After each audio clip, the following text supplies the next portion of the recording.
Buenas tardes, amados hermanos. Dios nos bendiga enormemente en este momento que vamos a tener de reflexión.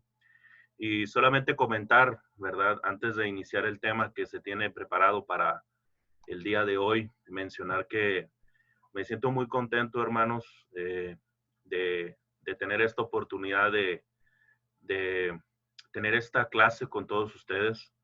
Como ya lo comentaba mi hermano Cristian, yo soy baja californiano, yo crecí en Ensenada, Baja California, y pues yo tengo ahorita 35 años, yo me bauticé a los 13 años, entonces, en cuanto a la juventud, no estaba muy activa en ese entonces, ¿sí?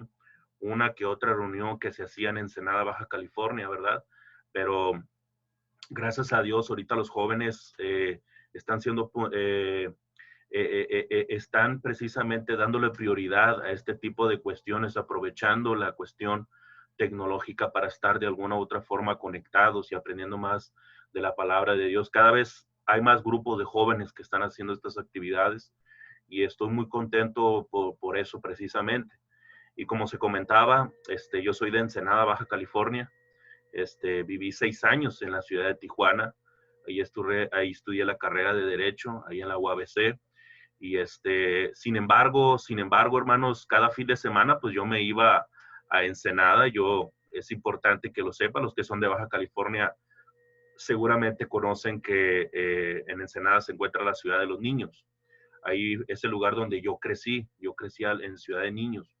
Entonces, muchos de los que egresaron de ahí o que vivieron ahí, pues son prácticamente, todos ellos son mis hermanos, ¿verdad? Entonces, pero también no quiero que esta clase sea de una cuestión personal, pero tuve la bendición también de vivir en Ciudad de México. Tuve la bendición también de vivir alrededor de un año en la ciudad de Torreón. Por ahí veo a mi hermana Fernanda. Yo la conocí más pequeñita a Fernanda. Entonces, no sé si ella se acuerde de mí. Entonces, conozco a varios hermanos de Torreón y de Torreón precisamente me vine a la ciudad de Monterrey para estudiar en la escuela de predicación donde conocí a mi hermano Cristian, ¿verdad? Y pues hasta entonces, pues hemos estado, pues ya vamos para el año, ¿verdad? Que apoyamos precisamente en la escuela de predicación de Tijuana. Entonces, hermanos, gracias a Dios por esta oportunidad que tenemos de reflexionar en la palabra de nuestro Dios. Voy a compartir, hermanos, para empezar, voy a compartir ahí eh, creo que no se puede compartir la pantalla, ¿va, hermanos? Sí, hermano, sí se... Permíteme arreglar, hermano. Creo que esta Dice opción que de está mejor. desconectada. Dice que está desconectada para compartir. Si no, así mero. Si no, así mero. Listo, hermano. Listo, hermano. Ya puede compartir. Ándale, ok. Ok, ahí se está compartiendo, ¿va? Ya. Sí, ¿verdad? Sí, hermano. Ok. Sí. Ok, muy bien. Ok, déjenme quitar esto. Quiero mencionar algo al respecto. Y es lo siguiente. Unos hermanos en la ciudad de Tampico, Tamaulipas, que me pidieron si podía, como ellos no tienen predicador como tal, me pidieron que si les grababa una serie de estudios y se los podía mandar para que ellos precisamente en la adoración, pues los escucharan y lo vieran. El tema que me pidieron fue acerca de la identidad, ¿sí? Obviamente que el tema va enfocado acerca de la identidad cristiana. Y pensando un poquito acerca de este tema de la identidad, pues quisiera compartir con ustedes mínimo un tema porque son una serie de 8 o 9 estudios sobre la identidad cristiana. Y precisamente cuando nosotros hablamos acerca del tema de la identidad, pues primero lo que debemos hacer es tener un concepto general o un concepto social de lo que viene siendo la identidad. Por ejemplo, cuando nosotros hablamos de identidad, el concepto que me encontré fue el que están viendo, como el conjunto de características.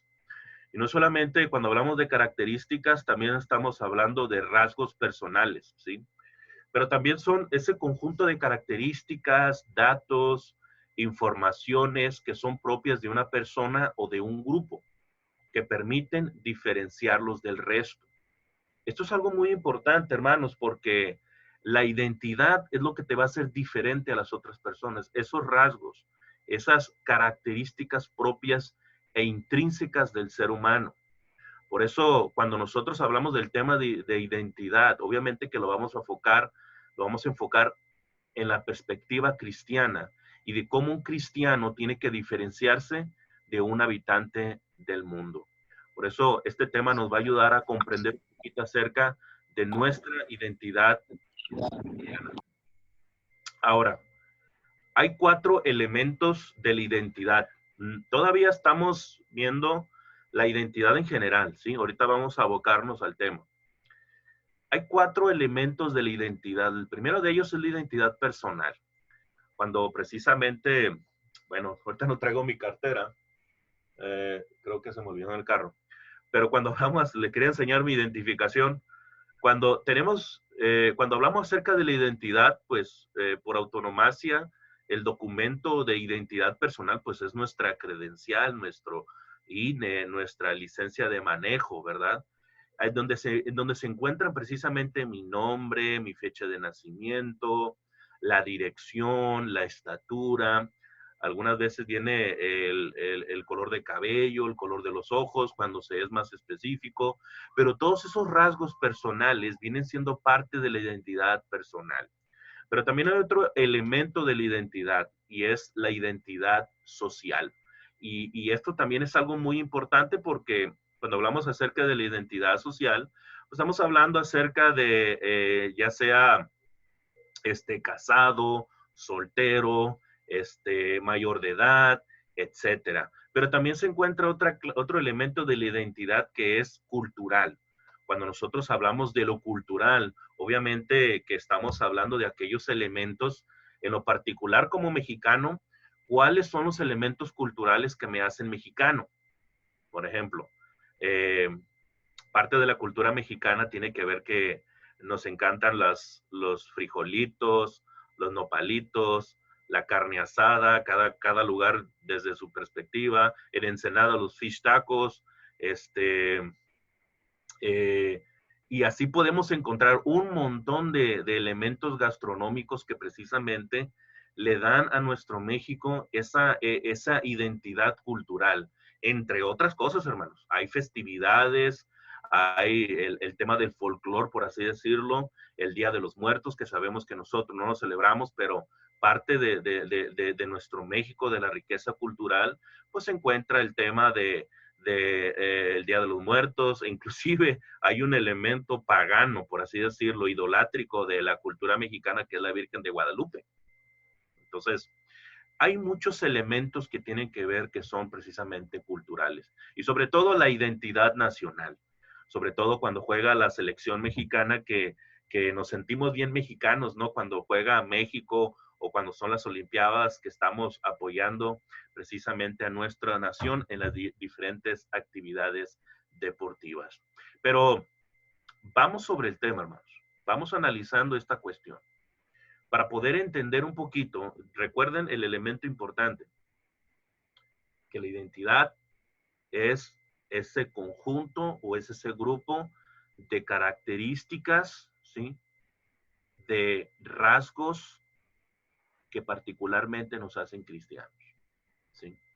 Para poder analizar este tema, para poder comprenderlo, que es bastante, es muy amplio, quisiera mencionar algunas cosas acerca del Sermón del Monte. Y quiero tomar precisamente del Sermón del Monte, mencionar mínimo un tema que va a estar basado en el tema de las bienaventuranzas. El primer elemento o la primera característica distintiva del cristiano lo vamos a encontrar en esta porción de las Sagradas Escrituras, ¿sí? ¿Por qué? Bueno, pues lo decimos particularmente, mis hermanos, porque mucha gente al momento de disertar sobre las bienaventuranzas, a disertar y a hablar, cavilar acerca del Sermón del Monte, se comenta, la mayoría de los buenos comentaristas dicen que es las características de un ciudadano del reino. Así es como le han señalado a esta porción. Bueno, mis hermanos, Luego, vamos a analizar lo que dice Mateo, capítulo 5, versículo 1 y versículo 2. Dice, para poder entrar en contexto, quiero mencionar algunas cuestiones al respecto. Dice el versículo 1, viendo la multitud, obviamente que es una referencia a nuestro Señor Jesucristo. La palabra multitud, obviamente que alude a un gran conglomerado de gente de diferentes, lugares o de diferentes ciudades, etcétera. Pero fíjese cómo dice ahí Mateo capítulo 4. Mateo capítulo 4, versículo 25. Ahí lo estoy compartiendo, espero que se pueda ver. Mire esta parte. Dice, para que usted vea más o menos la gran multitud de gente que seguía al maestro. Dice, y le siguió mucha gente de Galilea, de Decápolis, de Jerusalén, de Judea y del otro lado del Jordán. Cuando nosotros leemos este versículo, lo que está tratando de decirnos Mateo cuando escribe esto, es que mucha gente estaba siguiendo al Señor del norte, del sur, del este y del oeste. De todos los puntos cardinales estaban siguiendo al Señor. Por eso, regresando a la diapositiva, dice que cuando vio la multitud, subió al monte. La verdad es que no sabemos cuál monte, no sabemos verdaderamente cuál era el lugar al que estaba haciendo referencia Mateo 5.1. Sin embargo, sabemos que particularmente, de acuerdo al contexto de Mateo, vamos a ver que el Señor estaba haciendo su ministerio, o particularmente en la zona de Capernaum. El 70% del ministerio del Señor lo hizo en la zona de Capernaum. Y alrededor de Capernaum había como 10 montes. Y seguramente fue uno de ellos en donde el Señor iba a dictar el tema del sermón del monte. Ahora, también es importante mencionar que dice ahí el versículo 1, y sentándose, vinieron a él sus discípulos, y versículo 2 dice, y abriendo su boca les enseñaba. Una cuestión aquí, hermanos, y que algo, espero que seguramente algunos de ustedes han tenido la bendición de compartir la palabra de Dios desde un púlpito, pero deben de entender que en la palabra de Dios, en la Biblia, cada palabra cuenta. Uno podría decir, a mí que me interesa que el Señor se haya sentado y que haya abierto la boca. Bueno, lo que nos está diciendo ahí es que el Señor verdaderamente lo que estaba a punto de decir era algo extremadamente importante. El hecho que se haya sentado, porque es la posición rabínica de enseñanza por excelencia. ¿Sí? Que lo que estaba a punto de decir es algo muy importante. Y luego dice que abría su boca para enseñar. Fíjese cómo utilizaba este elemento el Señor, que no lo utilizaba dioquis, ni para utilizar palabras soeces, etcétera. Pero fíjese que cuando estaba la multitud, el Señor se va al monte, como lo dice en el texto paralelo de Lucas, dice que a la ladera de la llanura, dice. Pero particularmente dice que vinieron sus discípulos. Hay algo muy importante que también se debe de mencionar de Mateo, y es lo siguiente, que Mateo no es una biografía, ¿sí? No es una biografía cronológica. Aquí hay algo teológico que se debe de aprender. Y repito, no es algo cronológico, porque para este caso de Mateo 5, ¿sí? El Señor ya había elegido a sus 12 discípulos, pero es más temático Mateo que cronológico. Y cuando vemos en el texto paralelo de Lucas, cuando también se da el Sermón del Monte, Lucas sí es más cronológico en ese aspecto. Y antes de dictarse el Sermón del Monte en Lucas, el Señor ya había elegido a los 12 apóstoles. Entonces, esos discípulos de los que se está hablando se refiere a los 12 apóstoles. Pero hay algo muy importante que también uno podría decir, que esto que estamos a punto de mencionar, no solamente es para los discípulos, mis hermanos, también es para ti y para mí, porque nosotros somos discípulos del Señor. Esta enseñanza todavía debe de resonar en nuestras mentes y en nuestros corazones, porque es todavía lo que tenemos que seguir para ser unos buenos ciudadanos del reino de Dios.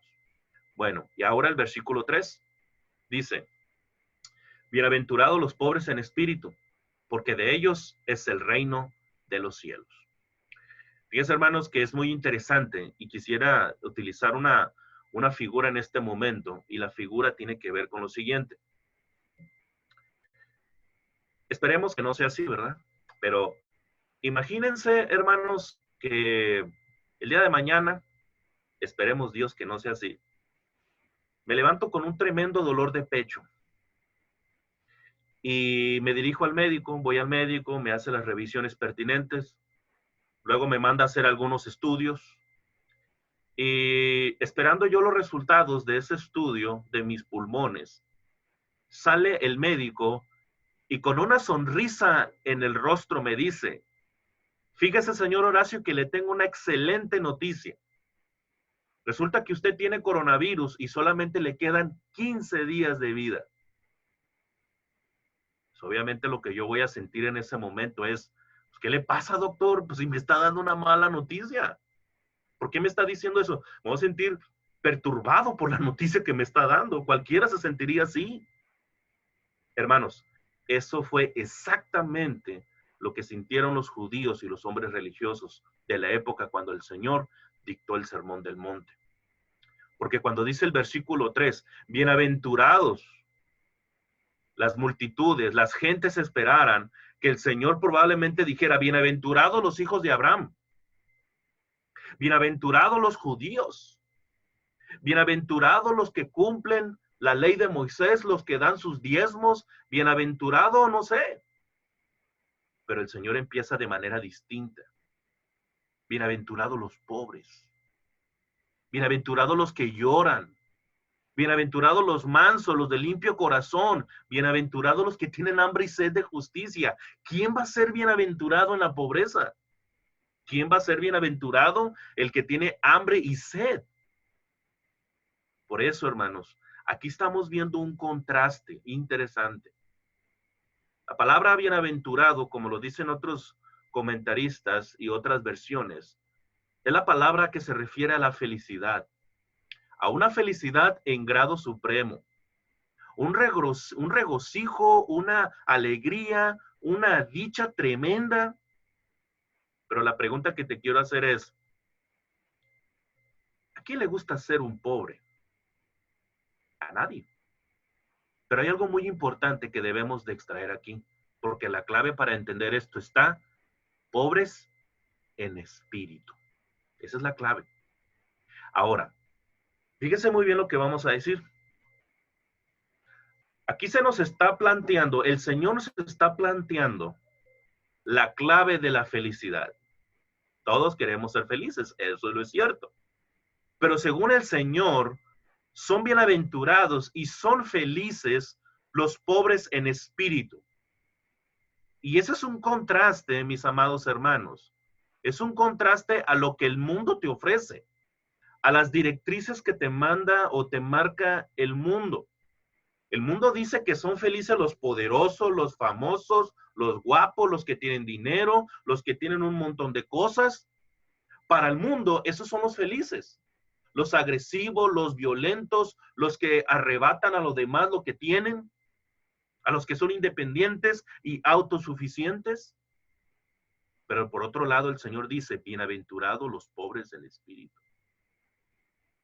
Aquí quiero que reflexiones en lo siguiente, joven. Quiero que reflexiones en lo siguiente.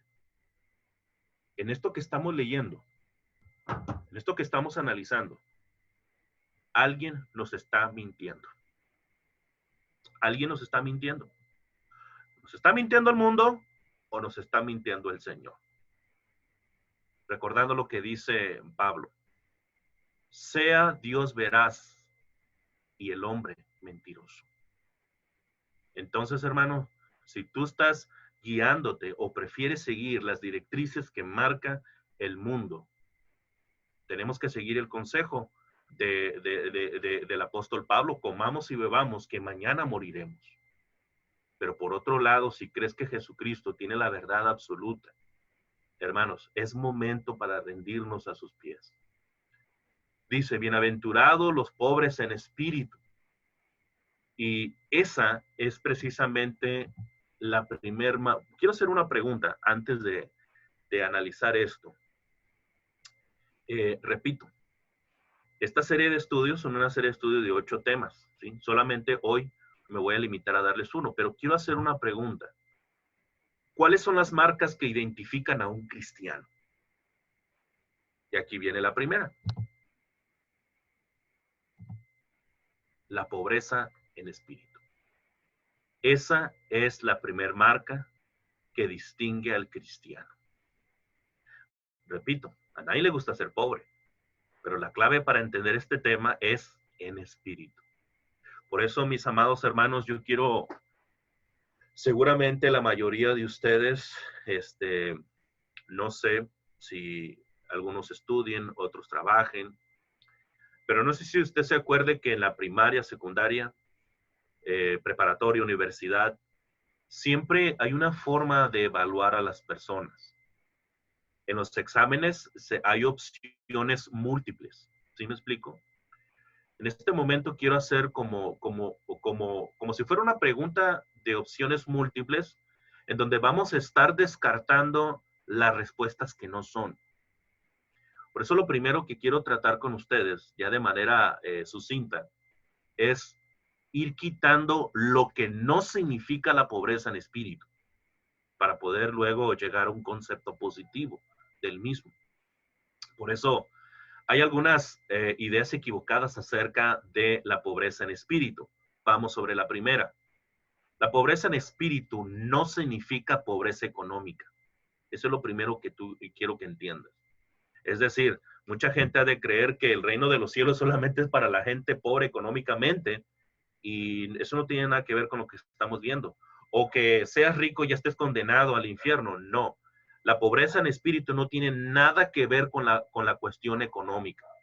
Porque como puede haber gente pobre que es bien avariciosa y amante del dinero, como puede haber gente pobre económicamente hablando que es bien bondadosa, que es bien buena, que es desprendida. Y en el otro sentido también. Hay gente rica, la mayoría, hermanos, con el debido respeto, la mayoría de la gente rica sí es soberbia, sí es bien tacaña, es bien coda, por así decirlo. Pero también hay gente, hermanos, hay gente rica que es bien desprendida, que es muy buena, que es precisamente muy altruista, por así decirlo, y que son bendecidas grandemente. Por eso la pobreza en espíritu no tiene nada que ver con la pobreza económica. En segundo lugar, la pobreza en espíritu no tiene nada que ver con ser tímido o tener un espíritu retraído. No sé si conozcan algunos hermanos cuyo temperamento es son muy tímidos al momento de su trato, ¿verdad? Pero la pobreza en espíritu no tiene nada que ver con el temperamento. Eso es lo que vamos. En tercer lugar, la pobreza en espíritu no significa tampoco tener un espíritu pobre. Aquí es algo muy importante que lo entendamos. Hay una gran diferencia, mis amados hermanos, entre ser un pobre en espíritu que tener un espíritu pobre. No sé si me explico. El espíritu pobre, la persona con espíritu pobre, es una persona que tiene una bajeza espiritual tal que la única satisfacción y felicidad que tiene son con las cosas mundanas. Una buena película, salir a la calle, viajar. Y eso no tiene nada de malo, hermano, no tiene nada de malo, ¿sí?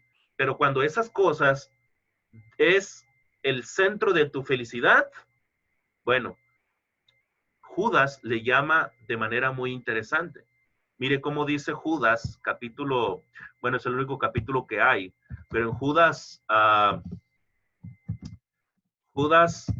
versículo 10, fíjese cómo le llama. Acuérdense que este Judas no es aquel Judas que se ahorcó. Seguramente era un hermano del Señor Jesucristo, pero mire cómo le llama animales irracionales.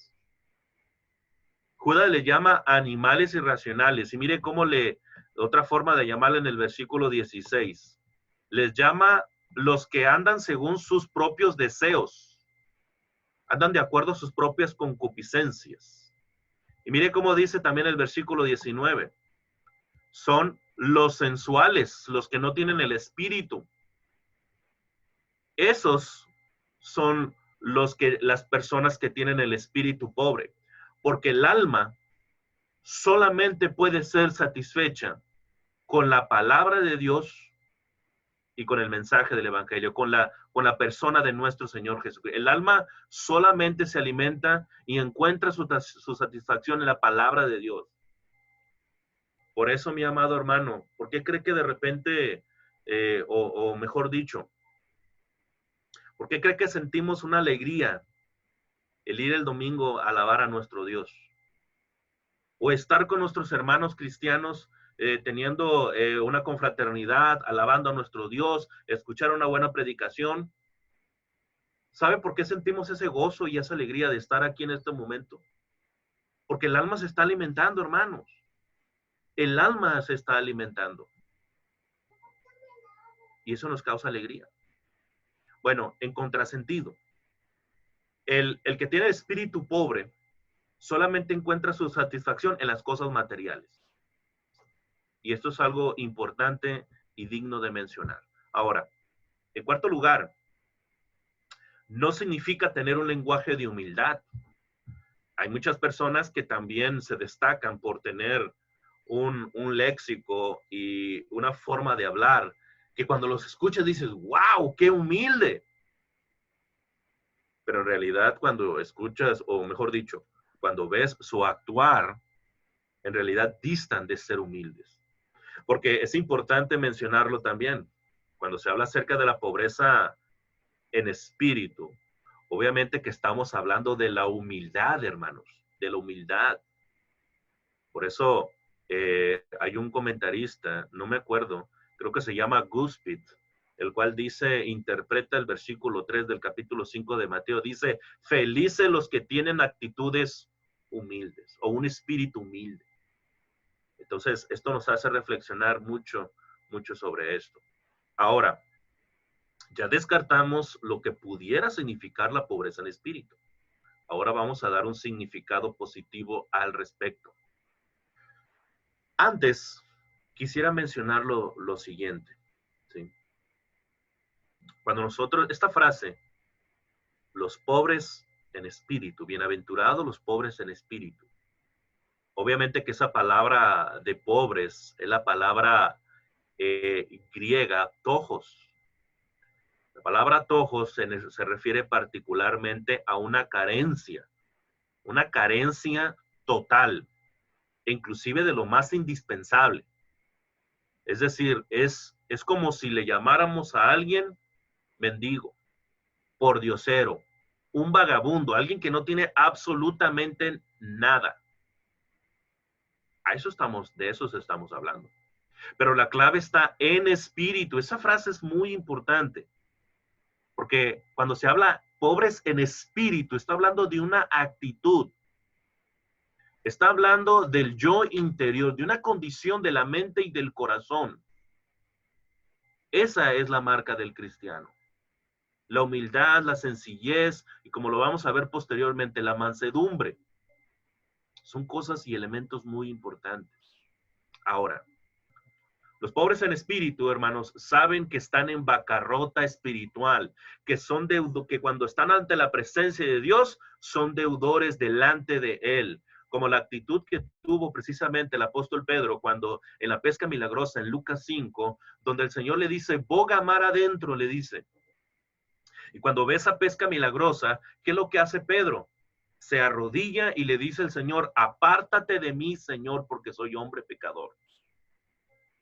O considere el caso de Isaías, en Isaías 6, en donde mira la gloria de Dios en el templo, sentado en un trono alto y sublime. ¿Cuál fue la reacción de Isaías? ¡Ay de mí que soy hombre muerto! Hermanos, delante de Dios no somos nada. Por eso, ¿por qué cree que el Señor lo puso de manera estratégica en la primer bienaventuranza? Porque el ser humildes, el ser pobre en espíritu, es la clave, es la llave de la felicidad. Repito, a nadie le gusta ser un pobre. A nadie le gusta estar carente. Pero cuando reconocemos esa condición del corazón, es cuando Cristo y su Santo Espíritu empieza a obrar en los corazones de los cristianos. Por eso es bien importante. ¿Por qué cree que dice bienaventurados los pobres en espíritu? Porque esa palabra porque significa una razón, una causa, porque de ellos es el reino de los cielos. Fíjense qué tan poderosa es esta condición. Ahora, los pobres en espíritu, ya estamos a punto de concluir este estudio, hermanos. Los pobres en espíritu son como mendigos espirituales, cargados de pobreza espiritual y sin recursos espirituales, hermanos. No es que seamos merecedores, hermanos. Inclusive en nuestras oraciones decimos, oramos y decimos en el nombre de tu Hijo Jesucristo.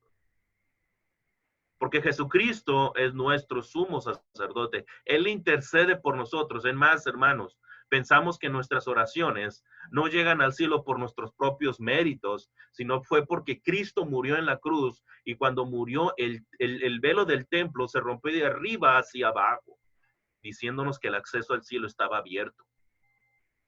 Nuestras oraciones llegan al cielo, hermanos, por Cristo, no por nosotros. Nosotros no tenemos mérito alguno. Y también, hermanos, los pobres en espíritu saben que no pueden salvarse solos, ¿sí? También, hermanos, los pobres en espíritu, ¿sí? Son los que reconocen que son pecadores. Esa pobreza en espíritu, hermanos, es muy relevante porque vamos a reconocer nuestra condición pecaminosa delante de Dios. Se saben destituidos de la gloria de Dios y ponen su confianza en Dios para que les perdone y les reciba en su reino. También, hermanos, el pobre en espíritu, los pobres en espíritu, saben que son desventurados, miserables, pobres, ciegos y desnudos. Esto es algo muy importante, hermanos. Mire, vamos allá a Apocalipsis, capítulo 3, versículo 17. Este mensaje fue dado al ángel de la iglesia en la Odisea. Acuérdense que no voy a mencionar mucho acerca de esto, pero la Odisea era una iglesia en donde cuyos miembros, acuérdense que era una iglesia de Cristo, ¿sí? Y la Odisea se destacaba por ser una ciudad muy próspera, muy boyante, por así decirlo. Era una ciudad cuyos miembros de la iglesia en dicho lugar, pues eran hermanos que eran muy poderosos o ricachones, por así decirlo. Pero fíjese la actitud que tenían estos hermanos. El Señor que conoce los corazones sabía la condición espiritual, la condición y la actitud de su corazón cuando lo dice en el versículo 17. Dice, porque tú dices, dice el Señor, yo soy rico y me he enriquecido y de ninguna cosa tengo necesidad, dice. Decían ellos, yo soy rico, tengo mis empresas, de nada tengo necesidad. Fíjense, fíjese la actitud de esos cristianos. Pero fíjese cómo le responde el Señor. Y no sabes, dice, que tú eres un desventurado. Eso es lo contrario de la bienaventuranza. Tú eres un desventurado, eres un miserable, eres un pobre, ciego y desnudo. Para Dios, los miembros de la iglesia en la Odisea eran pobres en todo el sentido. Entonces, mis amados hermanos, la peor condición del ser humano, la peor tragedia, es no reconocer su condición delante de Dios. ¿Y cuál es esa condición? Todos somos pecadores. Hermanos, hay una antítesis o lo contrario del concepto de la pobreza en espíritu. Y eso es la soberbia. Por eso en Primera de Pedro capítulo 5, versículos 5 al 6 dice, sumisos unos a otros, revestidos de humildad, porque Dios resiste a los soberbios y da gracia a los humildes. ¿Quieres ser bendecido por Dios? ¿Quiere que Dios obre en tu corazón? Hay que ser humildes. Hay que buscar esa pobreza en espíritu. Por eso dice, humillaos pues bajo la poderosa mano de Dios. ¿Cuál es la clave de la humildad? Cuando nos convertimos en siervos de los demás. Hermanos, estos versículos son tremendos para disertar. Ahorita por cuestión del tiempo no lo haremos, porque quiero concluir con lo siguiente. El ejemplo de pobreza por autonomacia lo podemos encontrar en Lucas, ahí en la parábola del fariseo y el publicano. Vamos allá a Lucas, ¿sí? Lucas 18, mis hermanos. Dice la palabra de nuestro Dios, ahí voy a remarcarlo para que con esta parábola quiero terminar, hermanos. Este es un ejemplo, hay varios ejemplos en la Biblia de pobreza en espíritu, pero este es interesante. Dice el versículo 9, a unos que confiaban en sí mismos como justos y menospreciaban a los otros, dijo también esta parábola. 2 hombres subieron al templo a orar. Uno era fariseo y otro era publicano. Usted debe de recordar, hermano, que un fariseo pues pertenecía a una secta, a un grupo de fanáticos religiosos de la ley de Moisés. Eran hombres religiosos en extremo, pero cuya grandeza espiritual la encontraban al compararse con otros. Se creían como el Dream Team espiritual de la ley de Moisés, por así decirlo, ¿verdad? Y otro era publicano, dice el Señor. Acuérdense que los publicanos eran los cobradores de impuestos, y uno podría decir, ¿pero qué tiene que ver que tuviera este oficio o este trabajo de cobrador de impuestos? Bueno, eran judíos que le cobraban los impuestos a la nación, y la nación los miraba como traidores, traidores de la nación, vendidos al imperio y cruel imperio romano. Entonces eran hombres los publicanos eran hombres rechazados, destituidos de toda consideración social, no se les permitía entrar al templo. Entonces eran hombres que estaban al mismo nivel, por así decirlo, que las prostitutas, ¿sí? Y que los pecadores. Entonces estaban en ese mismo nivel. Entonces dice el versículo 11, el fariseo puesto en pie oraba consigo mismo de esta manera: Dios, te doy gracias porque no soy como los otros hombres, ladrones, injustos, adúlteros, ni aún como este publicano. Hermanos, este fariseo se estaba comparando con los demás. Y fíjese cómo dice el versículo 11. Dice que oraba consigo mismo, dice. La oración era para él, hermanos. Y cómo se dirige a Dios. Yo me imagino que se estaba diciendo: ay Dios, gracias por haber hecho de mí una gran obra maestra. Gracias por hacerme tan santo. Luego le estaba presentando sus obras a Dios en el versículo 12. Ayuno 2 veces a la semana y doy diezmo de todo lo que gano, dice el versículo 12. Pero fíjese la actitud del publicano. Estando lejos, esto quiere decir que ni siquiera el templo quiso entrar. No quería ni aún alzar los ojos al cielo, sino que se golpeaba en el pecho. Esa expresión es algo simbólico que quiere decir que le dolía el corazón, diciendo: Dios, sé propicio a mi pecador. Él se estaba reconociendo delante de Dios como un pecador, que no merecía nada. Por eso el Señor dice en el versículo 14, os digo que éste descendió a su casa justificado antes que el otro. El publicano fue justificado antes que el mismo fariseo. Porque cualquiera, dice el Señor, porque cualquiera que se enaltece será humillado, y el que se humille será enaltecido. Tremendas palabras del Maestro. Por eso dice el Salmo 51:17, los sacrificios de Dios son el espíritu quebrantado, al corazón contrito y humillado no despreciarás tú, oh Dios. ¿Quieres acercarte más a Dios? Empieza a reconocer precisamente tu actitud como alguien que verdaderamente es humilde, que es pobre en espíritu. Esa es la primer marca que debe de tener un cristiano.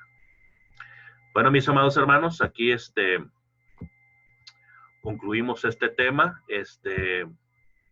Vamos a dar la oportunidad, si tienen alguna pregunta, alguna duda, no se me agüiten, hermanos, échele ganas, échele ganas. Yo los veo un poco preocupados, ¿verdad? Pero vamos a dar una oportunidad, vamos a abrir los micrófonos por si tienen alguna pregunta, duda o comentario, adelante.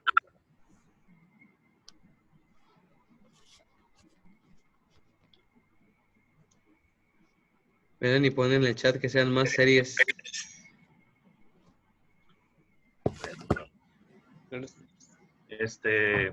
Este tema lo tengo preparado para 8 o 9, pero ya lo dejo a su consideración, hermanos. A ver, muchachos, ¿les gustaría que compartiera el hermano las demás marcas de identidad? Obvio. Sí. Bueno, entonces ahí para considerar al hermano que en 15 días nos comparta la segunda lección. Y ya igual una vez que se termine el siguiente lunes la clase que estamos teniendo, igual puede hacerlo seguido para no dejarlo tan distanciado. Claro. Entonces, pues ya está, hermano. Ya estás invitado para en 15 días, ¿ok? Primero Dios.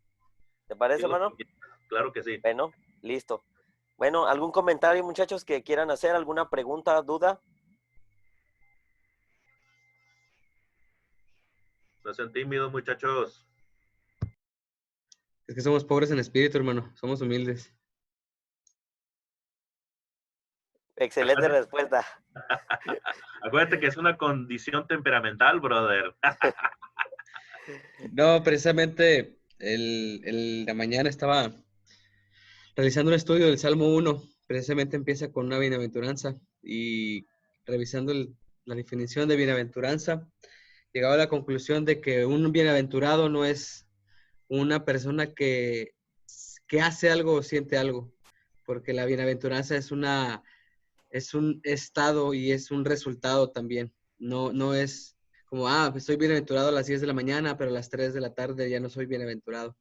Entonces, y como llegaba con la conclusión y me formulaba también esas conclusiones de que a veces pensamos que el bienaventurado es el que puede ir todos los domingos a la iglesia, ¿no? O el bienaventurado es el que puede ofrendar algo, o el bienaventurado es el que puede participar de la cena. En realidad son cosas importantes que se deben de hacer, pero el bienaventurado no es eso, porque si ya dejas de ir un domingo, ya no eres bienaventurado. Si no participas de la cena un domingo, ya no eres bienaventurado, o si no ofrendas, ya no eres un bienaventurado. Entonces, la bienaventuranza va más allá de ese concepto temporal que tenemos, no es un concepto constante y permanente. Somos bienaventurados porque nuestro Señor murió por nosotros, pero podemos ser más bienaventurados si servimos a nuestro Señor. Y es importante decir, hermano, aunado a lo que tú comentas, fíjate que el concepto griego, que se tenía sobre ya la palabra griega, de bienaventurado, cuando se escuchaba esta palabra, siempre se aplicaba a personas que eran muy adineradas. Entonces, cuando yo me imagino al Señor bienaventurados y todos esperaban, wow, ¿qué va a decir? Y cuando les dice pobres en espíritu, como que se les bajó la moral a muchos. Entonces, obviamente, hermano, y efectivamente, como tú le dices, es un estatus y una condición espiritual, porque yo creo que la primer muestra de pobreza en espíritu, ahorita que somos nosotros cristianos, nosotros ya lo dimos, hermano, ya lo dimos cuando nosotros reconocimos, cuando nosotros oímos, creímos, nos arrepentimos de nuestros pecados y confesamos que Jesucristo es el Hijo de Dios y nos bautizamos. Porque hay muchas personas que no se bautizan, ¿verdad? Que no son pobres en espíritu para poder sumergirse a las aguas del bautismo. Entonces, el primer paso nosotros ya lo dimos.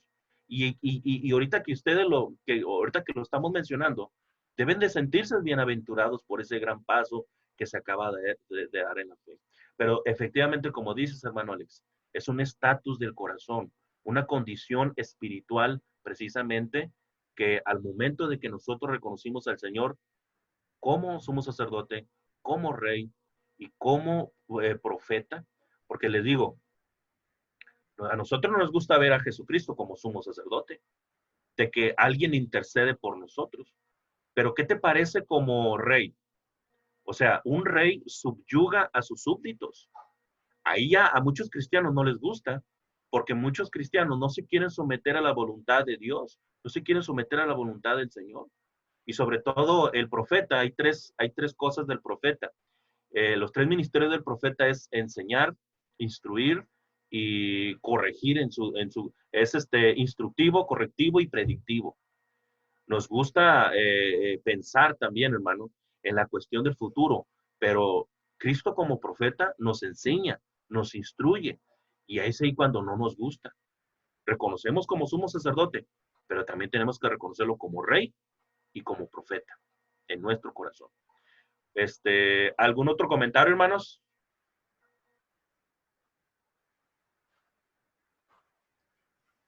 Yo, hermano, Adelante, hermanita. yo creo que Jesús fue contracultura. Él, como usted mencionaba, fue un choque para los oyentes, como darse cuenta que todo lo que les decía el mundo, pues en realidad en el reino espiritual no es así. No es así, y a la fecha pues, tiene vigencia las cosas que nos dice el mundo, y lo que nos dice la palabra de Dios es contracultura. Así es. Efectivamente, mi hermana, efectivamente fue algo que me encanta imaginar la idea de cómo me hubiera gustado ver las caras de los que estaban escuchando eso, hermana, porque efectivamente es algo que iba en contra de las directrices que marcaba el mundo entero. Y creo que lo que enseña el maestro, como tú lo comentas, hermanita, creo que todavía debe de aplicarse hoy en tiempo, porque más que en otros tiempos, el hoy, tenemos un hoy que es muy mundano y muy material, ¿sí? O sea, el mundo entero, y ese es el peligro, hermanita, ese es el peligro, que estamos constantemente siendo bombardeados por una sociedad humanista que dice, lo único que importa eres tú, no importan los demás. Tú con lo que pienses, lo que tú sientas es lo más importante. Pero la palabra de Dios te enseña otra cosa. La palabra de Dios enseña que es bienaventurado el pobre en espíritu, etcétera, etcétera, etcétera. Pero muy buen comentario, hermano.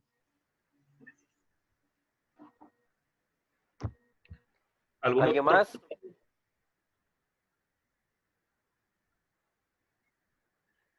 Bueno, creo que es todo. Muchas gracias, hermano, por la lección.